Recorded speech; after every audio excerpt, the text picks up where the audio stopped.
Welcome to my budget deck channel where I try to make decks as cheap and playable as possible. So if this is something you're interested in, then why not subscribe? A new festival means new decks, and this time I actually have tried to revisit some older decks, make them be able to be played in the Attribute 4 festival. For this one, for example, I will link all of the deck lists to my other videos in the description, so you should be fine. Here I have, the only thing I've done is change the extra deck a bit. Usually it doesn't really matter because you will be plant locked most of the time, and there aren't that many cheap plant links, synchros, and Xyz monsters that aren't dark or light, so there's not much you can actually go off of. We have Merry Melffys in here because technically you can go into it with this effect and with this one, so that's technically a thing, but you cannot special summon monsters for the rest of this turn except plant monsters, but that's only if you use the effect of this card. So yeah, that is a nice one, but also it can only special summon as itself if you only have plant monsters on board, so a lot of the time you don't really want to be going into anything else. A plant synchro that you have in this deck now, Splendid Rose, does very little, but it can be doing something. You can target one opponent's monster and half its attack. That's something you can be doing. Some other cards that sometimes you can be going into them, most of the time you won't be able to. That's substituted if you have to crash into a 3000 attack point monster, then this is your play, because usually Rikkas don't have access to very high attack point monsters, so as ridiculous as it sounds, this can come in handy from time to time. I have included one of the other cards that I didn't include before, so I'll only be going over them. As a rank 6 option here, can be used. Technically you can be playing this one, but it's an awful card and you need 3 materials. It's a plant though, and you can go into it with Snowdrop, so it's not too bad. A different level 8 if you did not use any of the effects that lock you into plants, and you have 2 level 8 monsters in here. You run stuff like Monster Reborn, so technically it's possible to go into this. We have some of this stuff. We have one Power Code Talker. Also, if you have a board of monsters and none of them lock you into plants, then sometimes this can be helpful to go into if you need to attack over a very high attack point monster, because with this effect you need 4 monsters on board to pull all of this off, but then you contribute 1 monster as card points to this card's attack, becomes double its original attack, doing that damage calculation, so you can actually beat over things. This deck is very controlsy. If you're into control decks, then this one would be the one for you. Very neat gameplay. You can nearly get rid of all threats in monster form that your opponent has for you. For the spell form, it gets a bit harder because you only run certain cards that can actually deal with spell trap effects. You don't have that much spell trap removal. If this festival turns out to be very floodgatey, you might have to substitute certain cards like Lost Wind and Forbidden Chalice with cards that deal with back row a little bit better than this deck, for example, does. Other than that, this deck can be quite significant in climbing up the ladder, I want to say, in getting you these gems that we're all here for in the event. Let's go on to the next deck profile. The second deck is a control into OTK deck. I've already done the deck profile of this recently, and I've only changed the extra deck so far because this deck is already all earth anyway, and the reason for this is obviously because Konami likes creating events that refer to most of the new decks in the new pack. Tier Laments obviously isn't part of that one, but the decks that are part of this one is definitely 100% Vernusylph, and this is Vernusylph Melffy. Melffy quite nice. They can kind of stall your opponent. They can get lots of earth monsters on board. Obviously, if you have more Melffy Wallies, run more Melffy Wallies and cut down on these two. Other than this, this deck is meant to get some monsters on board, then stall your opponent a bit. Usually this is kind of a massive combo piece because you can get some disruption in, and if you disrupt your opponent enough and they cannot run you down, then possibly you either get stuff off like your Soul Charge, very important, or you can stall with the Melffys, and then during your turn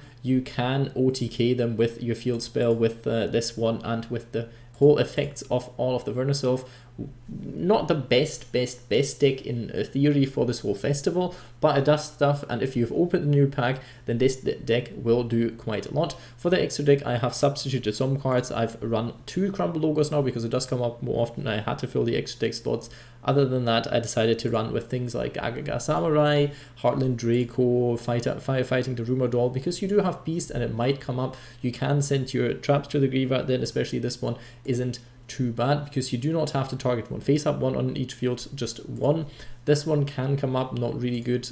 We have Tunator, we have Power Code Talker in case you have to beat over stuff, and that's already all I've changed. This deck is fairly decent. It can do some stuff with the Melffys, although there are quite some anti-synergies here. Sometimes the Melffys and the chap do, well, they don't work the best together because the Melffys get themselves back to the hand, and this one needs you to have no card in hand, but you can chain this to the Melffy effects and at least get some monsters on board that then do some stuff, possibly during the end phase, possibly during the opponent's turn. There is some stuff you can be doing with it, but it's not the best deck under the sun. I just want to mention it because it is reasonably fun and you can do reasonably crazy things with the whole Vernusylph engine.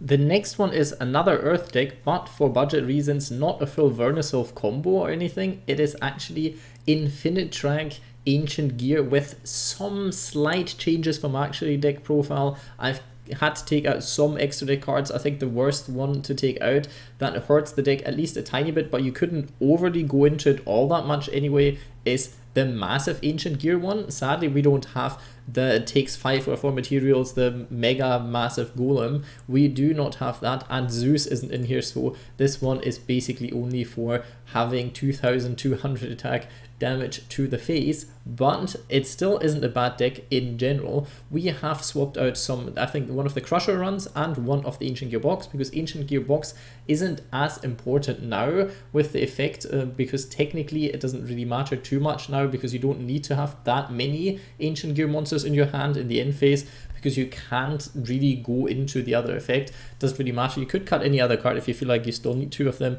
You could run 2 of them. And I've cut the Crusher run because it didn't work out that much the way I wanted it to work out. And I put in 2 Vernusylph monsters because this one can first of all help you dig into important cards, and it does something that this deck lacked before. It can get both parts of your deck started if you can get the discard plus summon off, because then you can summon one of the Ancient Gear monsters that you couldn't before because you were kind of relying too much on the whole engine of Infinitracks and whatnots. And now when you send stuff to the graveyard possibly or draw into things, then you can still use the effect to special summon it. So I felt like this did a bit different kind of things. Technically you can still run Crusher run if you want to. Crusher run wasn't bad, especially in an Earth Machine deck, especially if it wants to be a bit more grindy. This is also more of a fun deck if you really like the archetype and you have it anyway.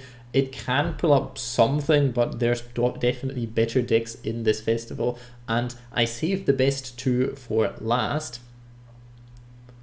Next up, we've got Block Dragon less Adamancipators. Doesn't really matter because I have already made a deck profile for this one on my channel, so it's not going to be all that different. I changed some stuff. I made it a tiny bit more expensive because the deck wasn't expensive at all. We now have round about, like, was it 7, 8, 9 the super rare, so it's not crazy at all. We run more Doki Dokis than before. We have 1 Koakimeru Guardian in here. You can obviously play any other of the Koakimerus that do things. If trap cards are a problem, if spell cards are a problem, then this can be one of those things as well. For the extra deck, we still run Gallant Granite. Doesn't really matter if we don't play Block Dragon because this can search us Adamancipator Researcher, and Researcher is quite important. And we do have ways of getting into rank 4s with things like Unexpected Die, with things like Monster Reborn, with things like Miracle Rupture and Gigantes in hand. We like some of the extenders, the level 4 extenders, but that's not too bad. You could be playing other cards that can normal summon. For example, like Tin Goldfish comes to mind. You could be playing this one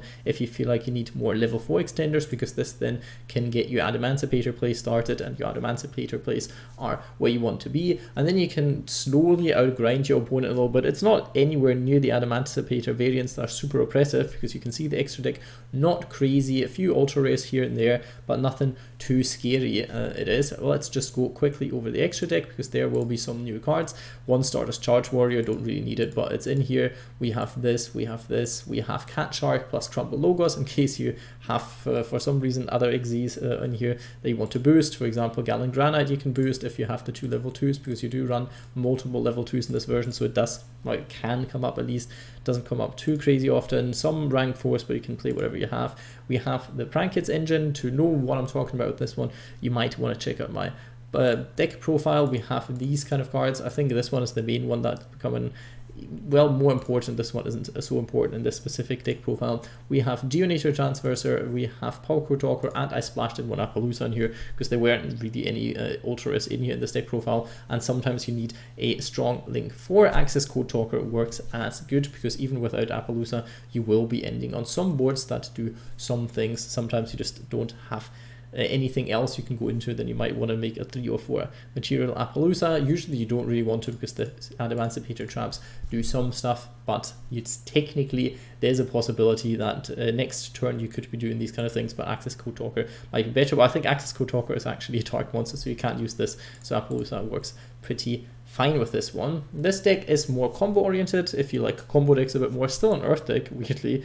You can see a pattern here. The other elements aren't nearly as good as Earth is in general with the support. You could put some Vernusylph stuff here if you want to. Vernusylphs aren't bad in here because they can get you to certain cards that you need. It still kind of breaks it sometimes though, because then you don't dig up rock monsters if you go for the Vernusylph stuff, and so on and so on. So up to your imagination, but this deck doesn't really cost all that much. You might already have it. It can produce a fairly competitive variant as well if you want to upgrade it further. And it is fun to play, I feel, the activation thing. If you haven't already played it, most people will already have played it at one point, can be very, very fun. And it can be a fun deck to grind some victories at least in this festival. And the last revamped deck is a water deck. Surprise, surprise, I couldn't go with Salamangreat because they're lacking certain play starters. You can probably play a version that requires 3 of the structure deck and then you're going to be fine. But this one is a bit dearer to my heart because I feel like it never really picked up, and it was mainly because of the fact that it is a bricky mess, and it's still a bricky mess, but maybe in this festival it doesn't matter as much that's a bricky mess. Who knows? I have swapped out certain cards. I've gone with the new limited restriction list. I know they're not in place yet, but I don't feel good promoting decks that, well, are kind of restricted in a few weeks. So I have changed the outlook on these cards a tiny bit, and with this one I have included a second pot of extravagance to make up for the loss of Foolish Burial Goods, and I have put in some other cards to also make up for it. It's a bit cheaper now, this deck. Technically you can be running multiple copies. You could be running another pot of extravagance if you want. I also cut the torrential tribute engine. This is why we could fit in more of the other stuff, and I replaced it with 2 Lost Winds and 1 Dogmatica Punishment. The extra deck is basically just the Fossil Machine to send it off the graveyard. We have high attack point monsters that aren't dark or light with this one, and technically we can go into Super Quantal Mech Beast Gramples with this card, for example, or with this card because they're both level 4, and then with Umi they become level 3, but the extra deck doesn't really matter because you run 2 pot of extravagance. So yeah, a lot of the time this could be a bit problematic with the extravagance. So if you don't feel like you have the right setup for this, you could cut the Dogmatica Punishment, you could play another pot of extravagance, then you could be playing other shenanigans in theory, you could be playing double Ice Barrier if you have it. All those kind of things work out in your favor in terms of, well, you want to be this deck to be as consistent as possible, and hopefully you don't run into too many water decks because this one is your main playmaker, because it is a rivalry or goes in match on legs. Basically it's searchable and it does some stuff. This deck can be very nice in the grind game, but it does have issues finishing up games, and it has an awful Marincess matchup because obviously they are water and they don't care about you at all, and I think they're okay to play in this specific one of the specific attributes of this one. So I think since they're all water, you should be able to play them as well, but there's not really a good budget variant in there. Hope you enjoyed my deck profiles. If you're looking for the deck profiles of this one in written form, or just want to know what does the deck actually do, I'm talking quite a lot, which you can probably tell, then the links are in the description for each of the single decks. I talked about all the cards that I replaced and what I replaced them for. So yes, you have to watch the video at least like 2 or 3 minutes. Sorry, that is what it is. You can't have it all sometimes. And hope you do well in the Attribute Festival. Enjoy.